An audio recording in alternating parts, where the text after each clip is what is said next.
Hello అండి. Welcome to our channel Sri's tasty tales. ఈరోజు వీడియో వచ్చేసి how to get stable whipped cream. మనం కూల్ కేక్స్‌లో యూజ్ చేసే విప్పింగ్ క్రీమ్ అనేది ఎలా బీట్ చేసుకోవాలి, ఎలా ప్రిపేర్ చేసుకోవాలి అనేది ఈ వీడియోలో చూసేద్దాం. మనకి మార్కెట్‌లో డిఫరెంట్ కంపెనీస్ విప్పింగ్ క్రీమ్స్ అనేవి అవైలబుల్‌గా ఉంటాయి. నేను యూజ్ చేసే విప్పింగ్ క్రీమ్ వచ్చేసి స్టార్ విప్. విప్పింగ్ క్రీమ్ ఎప్పుడు కూడా మనకి ఫ్రీజర్ స్టేట్‌లోనే సెల్ చేస్తారండి. సో, మనం స్టోర్ చేసుకోవడం కూడా అలా ఫ్రీజర్ స్టేట్‌లోనే స్టోర్ చేసుకోవాలి. బట్ విప్పింగ్ క్రీమ్ బీట్ చేసుకునే ముందు మాత్రం లిక్విడ్ స్టేట్‌లోనే తీసుకోవాలి. సో, మార్నింగ్ మనం కేక్ చేయాలి అని అనుకుంటే గనక, ఆ రోజు నైట్ మనం ఫ్రీజర్ నుంచి తీసేసి నార్మల్ రిఫ్రిజిరేటర్‌లో స్టోర్ చేసుకోవాలి. లేదు అనంటే ఒక 3 అవర్స్ ముందు తీసేసి బయట పెట్టేయాలి. అప్పుడు అది లిక్విడ్ స్టేట్‌లోకి కన్వర్ట్ అయిపోతుంది. సో, దాన్ని మనం బీట్ చేసుకోవాలి. చూస్తున్నారు కదండీ! నేను యూజ్ చేసే బీటర్ వచ్చేసి లైఫ్ లాంగ్ బీటర్. మీరు జస్ట్ నార్మల్‌గా ఇంట్లోకి కేక్స్ చేసుకోవడానికి అని అంటే గనుక ఈ లైఫ్ లాంగ్ బీటర్ అనేది చాలా బెటర్ అండి. బెటర్ ఆప్షన్ అని చెప్తాను నేను.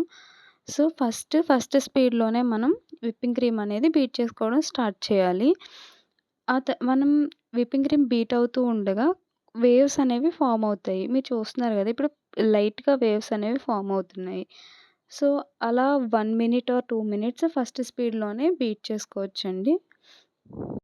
అలా మనం 1 ఆర్ 2 మినిట్స్ సేమ్ స్పీడ్‌లోనే విప్ చేసుకోవాలండి. విప్పింగ్ క్రీమ్ బీట్ చేయడానికి మనకి పెద్దగా టైం ఏం అవసరం లేదు. లైక్ ఒక 5-6 మినిట్స్‌లో మనకి మంచిగా బీట్ అయిపోతుందండి. చూస్తున్నారు గదా! వేవ్స్ ఫార్మ్ అవుతున్నాయి. ఇలా వేవ్స్ ఫార్మ్ అవుతున్నప్పుడు మనం స్పీడ్ చేంజ్ చేసుకోవాలి.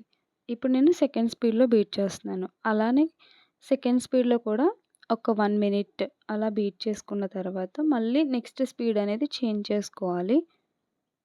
మనకి వింటర్‌లో విప్పింగ్ క్రీమ్ బీట్ చేసుకోవడం అనేది పెద్ద టాస్క్ ఏం కాదండి. ఈజీగానే విప్ అయిపోతుంది. Because of weather conditions.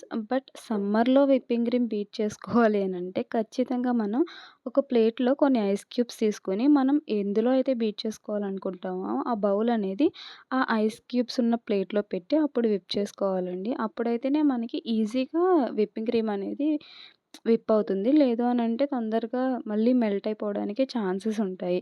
ఇక్కడ నేను వీడియో ఫాస్ట్ ఫార్వర్డ్ చేస్తున్నానండి. బికాజ్ లెంగ్తీ అయిపోతుందని చెప్పి.